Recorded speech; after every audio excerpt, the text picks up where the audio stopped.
everybody, welcome back to the channel. For those of you new here, my name is Matthew Mark Nichols, and I am tired. Normally I say something else, but I'll be honest with you, the last 3.5 days have been a whirlwind and quite an experience for me. I went through my first kidney stone.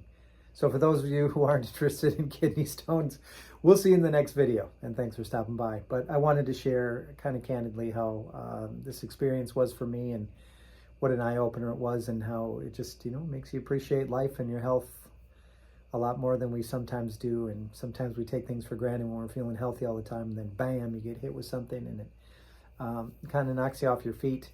So Sunday I had gotten back from helping a friend cut his lawn, took a shower, changed my clothes, sat down on the couch, and like I said, it hit me. Just started having terrible pains in my lower back, stabbing pains.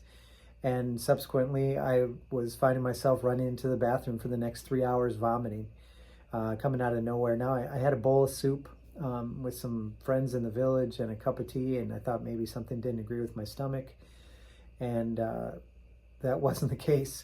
And as it turns out, there were some more symptoms that started to progress. I started getting a really bad stomach ache in front, a tight stomach, and was feeling bloated.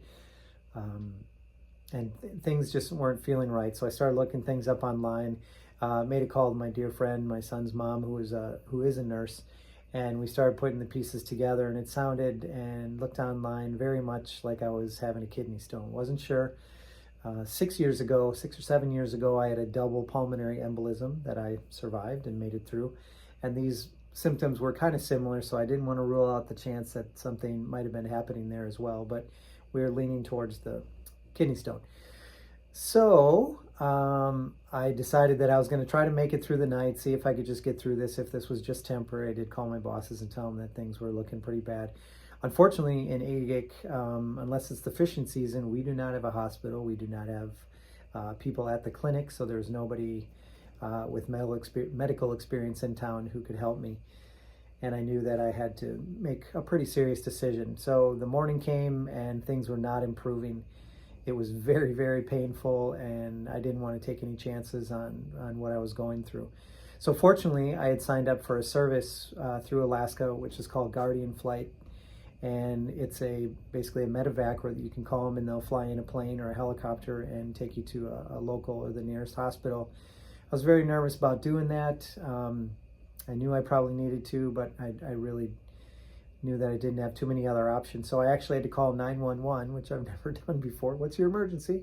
I've got a kidney stone. I didn't know if that was bad enough to say you had an emergency, but it was. So they connected me with Guardian Flights. Guardian Flights then flew out a plane. It was only a couple hours. They were coming from Anchorage, so I was very fortunate they were able to get out there quickly. And I was medevaced back to Anchorage, where I happen to be right now.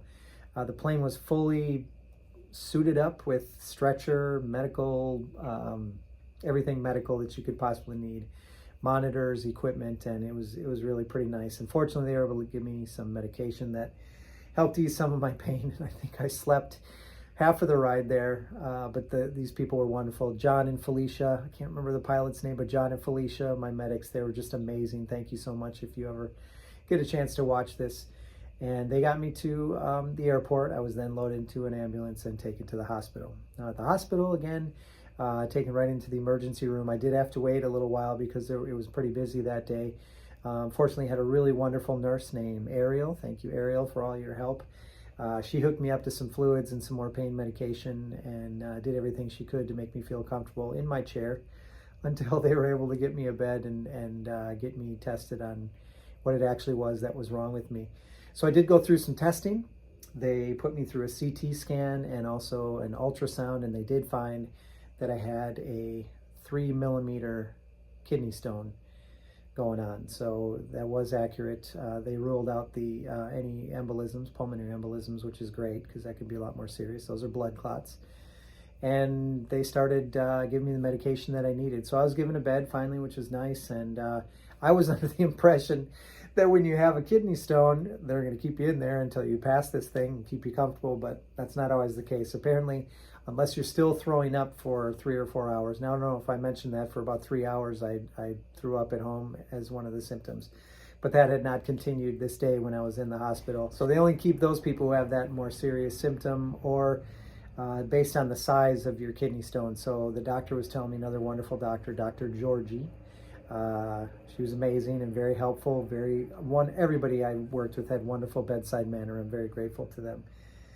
Dr. Georgie said that unless you have a 5 to 7 or 8 millimeter kidney stone, they don't keep you. They want to get those people in and try to get that out right away. They either put a stent in or they'll do, blasting ultrasound to try to break it down. But mine was too small, and unfortunately they had to let me go. So I went back to my Airbnb for the next 2.5 days, and I toughed it out. Now they were able to give me medication, which was great, but that only lasts so long, and then it wears off, and then you got to take a little more, and then it wears off. So it was a little bit of a fearful process because from what everybody had described to me in the past, I've heard it's like giving birth. Obviously, I never know what that's like, but I can imagine for women, very painful process. And if I imagine that in my own body, something coming out that's going to be that painful, this is going to hurt. So I wasn't looking forward to that, cringing every time for the first couple days. And then I kept drinking fluids, lots of water, I had some lemonade, and also crackers is basically all I had. Apple juice too. I was suggested apple juice. So between mostly water, apple juice, and some lemonade and crackers, that's all I had for the 3.5 days. And I spent those last 2.5 days in my Airbnbs curled up in a ball on my bed trying to find a comfortable position. And you just can't. There are a lot of different analogies. The best way I could describe it, I don't know how good this is, but just imagine a 3-inch blade knife, who knows how long, stabbed into your back, and it's stuck there, and you're trying to find a comfortable position. You can't stand, you can't sit, you can't bend over, you can't lay any certain way to make that pain go away. If you have the medication, it kind of takes that away for a while, but then just when you start feeling better, someone comes and goes, and turns it, and then you start feeling that sharp pain again. It's such an uncomfortable feeling. And then fortunately, earlier this morning, again, I was loathing that moment when I knew it was going to come out in the last place that it has to come out, thinking that it was just going to be like a golf ball coming into the funnel. And I was so nervous about how that was going to feel, and just gritting my teeth. Oh my gosh. But fortunately, in this particular case, that didn't happen. There was just kind of a flushing of the system, and the kidney stone appeared in the funnel, and there was a very silent but very loud hallelujah in my head that showed up. And with that, there was a huge weight taken off my shoulders, and just a tremendous amount of relief in a number of ways. And it was almost as if the pain was gone. I still had a little bit of aching in my back, a little soreness. I'm sure it's from the trauma that the kidney went through, going through that process, but I started feeling better right away. And not sure what else to say, just a tremendous relief, and a process that I hope I never have to go through again, and would not wish on most of my enemies. But quite an experience nonetheless. Yeah, that was the process, and I'm exhausted trying to catch up on sleep.